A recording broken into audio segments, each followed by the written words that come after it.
Hey everyone, in this video we will see how to fix Godrej AC not responding to remote, battery, IR sensor and mode reset guide. Fix 1 is replace the remote batteries. Remove the old batteries from the remote, then insert two new batteries matching the plus and minus symbol. Then close the battery cover securely.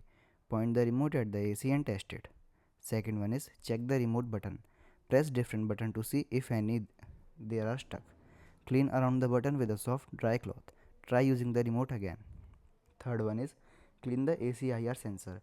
Turn off the AC, locate the small IR receiver on the indoor unit, then wipe it gently with a soft microfiber cloth. Turn the AC back on and test the remote. Fourth one is reset the Godrej AC. Turn off the AC using the main power switch, then unplug it or switch off the circuit breaker.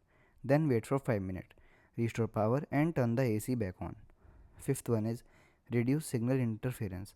Stand within 5 to 8 meters of the indoor unit, then point the remote directly at the IR sensor. Remove any object blocking the signal.